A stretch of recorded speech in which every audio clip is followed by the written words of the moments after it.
morning, Allen Eagles, present, past, and future. Stacy Polk with the Foundation for Allen Schools checking in here at Allen High School. And I'm here today with one of our fabulous school board members, David Noll. Good morning. Help me welcome David, everybody. David, tell me where we're going to walk today. Well, we're here at the tennis courts at Allen High School, and I'm going to take Stacy on a journey through some of the paths that actually is part of our Allen Eagle Run. Awesome. I'm excited. Me too. I'm very excited. All right. Well, we're going to start our walk now. Here we go. So, David, the first thing I want to know of course, is tell me a little bit about what you do for a living and how you found yourself serving on the board here at Allen ISD. And that's a great question. You know, so I am a CPA by trade. It's a certified public accountant, but really what I am is a trusted financial advisor to all my clients. I basically solve problems for people as it relates to tax. So that's what I do. I serve people.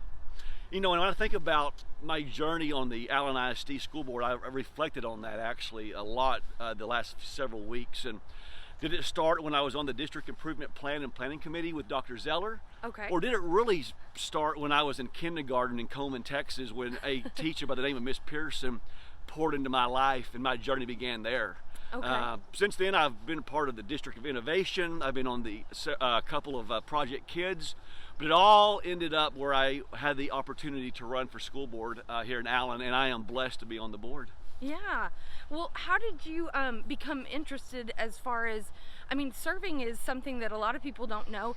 It's a volunteer position. Yes. You have to get out there and kind of get your name out in the public. So what made you say, I want to do that here in Allen? No, absolutely. So we intentionally, my wife and I moved here about 13 years ago because Allen is a one high school community. It's also a community that is very engaged, and we came from communities in Texas, me from Canadian, my wife from Carthage, that were super engaged, and Allen fit that mold for us. So we moved here. She was working for the district, and I wanted to find a way to get involved in the school district. I wanted to give back because I was not able to give back as a kid, and so I just started volunteering different things, and the district was so gracious to allow me to be volunteer in different aspects. And then I thought, you know what? I have a strong background in financial background that I can provide strategic partnering with the district, and so the board would be a good fit for me with my background. And so I ran in 2015, and then I ran again about 2 or 3 years later, where I was actually I actually won the election. It was placed on the board. So what do you hear out there in the community that's kind of a big misconception, either about the district or being a board member, just anything that you're like, oh, they don't get it? Well, you know, I think we're all so busy, right? And we're all engaged, and so sometimes it's hard to really figure out really what the board does or what the responsibilities are. But the one thing I think people, and even myself, was not aware of was that we are not representatives. By law, we don't represent people in the community or any group or faction of people like a state legislator would or a city council member would. We actually have two constituents, students and staff. We are elected to be trustees of those two groups and to make decisions for them. And I would say that's probably a big misconception, that we are like a city council or we are like a state representative, but we are not. We're literally a trustee, and we make decisions for the school district at a governance level. So is there a lot of advising that goes on, a lot of reviewing of policies? Absolutely. So we actually have 4 kind of main areas that we focus on. That is policy making, advocacy at multiple levels, state, regional, local. We also strategically partner with the administration when we're making decisions. So those are kind of I'm trying to think of the 4th area right now, to be frank with you. I know advocacy, policy making. Oh, and we, of course, adopt the tax rate, and we approve the budget, the actual budget for the district. Those are kind of the 4 areas that we focus on. So there's a fiduciary responsibility. There is. Fiduciary, absolutely. I mean, and then we have a governance, right? There's an Sure. accountability part of this that we work closely with the superintendent. I like to call it reciprocal responsibility. So we actually provide as much support we can to our superintendent, and in return, he or she, Dr. Bullock, runs the operations of the district. So Sure. Well, so you get to see a lot of fun things happen. Y'all have your board meetings. They're monthly, right? we actually have a board workshop every month and a Okay. board meeting every month. That's a Okay. great. So question. twice a month y'all are getting together. Yes, ma'am. At So least. I know part of those board meetings is a lot of the reviewing of those 4 areas, but the other side of it is getting to recognize and see the accomplishments of both our teachers and students. Absolutely. Is there something that's happened since your time in service that you've been especially excited by or proud of, or just real pleased you were a part of? Yeah, I mean, I've been a part of a lot of great things here in Allen, but I think the one thing that I was reflecting on this week is our partnership with Collin County. Ah, yes. So, I mean, it is amazing how we have expanded our dual credit program from about 8,000 square feet to over 42,000 square feet for our students. That's going to allow more students to participate in dual credit, which is going to really help them, right? They can come out of high school with a lot more credits or an associate's degree, which will help them on the back end and their parents with costs, and also they'll be out of college a lot quicker. But on top of that, we also have a lot of multitude of certifications that our students can get from HVAC, electricians, welding, Wow. paint and car body work, painting, auto mechanics, Wow. all that type of stuff. And there's a lot more the health industry space. Sure. I knew we had an EMT program. Absolutely. And I'm probably missing a ton of them, but those are just a few off the top of my head. Sure. So it's just expanding those opportunities for our students, and I do think it's wonderful. Absolutely, and something that hopefully a lot of our students are taking advantage of. I mean, to have that in our backyard and Well, I will say offered so readily. it is, and in fact, my understanding is that we've tripled our numbers in that. Wow. Yeah. And then has that the opening of the new campus over there right across from the STEAM been a big piece of that, or? Yes, absolutely. No, absolutely. That's where the 42,000 square feet is, and I will tell you, what amazes me is that people don't understand what goes behind the scenes. We have to actually get a lot of those students over there, right? So Right. Our transportation department is amazing. They're Yes. amazing. They're behind the scenes logistically planning all of this, and it's just amazing how we run like a machine. That's true. And just so it's just amazing to me. Yeah, I mean, if you think of just the shuttles alone between Lowry and the freshman center and the high school. That's right. I mean, that just in and of itself. But then you're talking getting all the high schoolers also over to the STEAM center, Collin College. over to the Collin College. Yeah, it is a true team effort by Allen ISD. Absolutely. So tell me a little bit about this year. What have you as a board faced? We obviously know what we're all dealing with in 2020, but what really big challenges have y'all faced this year and that y'all have met? No, that's a really good question, and I want to answer that kind of two ways. Okay. I want to talk about a challenge that I think board members in the past, in the current, and in the future have had, and we will continue to have. And then I'll come back and talk specifically about the current year. Sure. We have one vision statement where Eagles soar. We have Okay. a mission statement that talks about every learner, and then we have 5 belief statements. And I could focus on all those 5, but the one that I always come back to is that we are held accountable for every student that walks through our doors.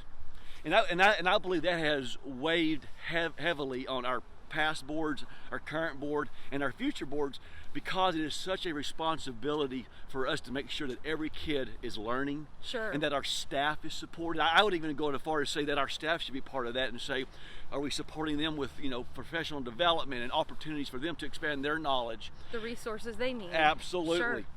And so I would tell you that just from a past, present, and future challenge that we have to continue that momentum and always have a sense of urgency. Now, kind of transitioning back or segueing back into the current year, I think we could all say that the impact of COVID or the pandemic has impacted student learning. Sure. In a lot of different ways. But I will tell you this, our teachers, our staff, our administrators, they have been nimble. They have turned on a dime. They're flexible. to make sure that our kids are learning. Of course, as we all know, we have virtual learning as well as in person. Right. And we've handled all of that in a way where everybody's safe, everybody has a environment where they can come in and they can feel like they can learn. Now, are we perfect? No. Do we think it's tough? Absolutely. We know Yes. parents are struggling at times. We know that the staff are giving everything they have, and at times they're tired, and we get that. Yep. But what I want to say is how amazing they've been. But I also say that, that's one aspect of that. It's kind of a linear aspect of the impact. I think the other impact is going to be on connections, and you could call it the mental impact. But I think when human beings, students, staff, parents are not able to have face-to-face connections, that's going to have an impact. Sure. And I think as we come out of this, and we will come out of this too shall pass. Yes. There's going to be some healing that's going to happen, and it will happen because we have a great community, and we will circle around the wagon, so to speak, and make sure that happens. Yeah, that's one thing I've always admired about our school district. I mean, I'm a product of Allen ISD via 1996. Oh, that's awesome. But Yay. I have always felt that connectivity to the community, Yep. an absolute rallying around the schools, the teachers, and so and the school board members are a huge piece of that. They are the leadership and the advisors that get that ball across the line, to use a sports analogy. No, I love it. No, absolutely. No, they always say the culture is set from the top down. Absolutely. And that's what we strive to do every day, is set the right culture so everybody feels like they can be their best. Sure, and that's all we want. We want those students to leave our hallways feeling like they can go out into the world and do their best. So, Absolutely. No, yeah, that's our goal. that's what we're about, right? That's what yes, we are definitely all about that.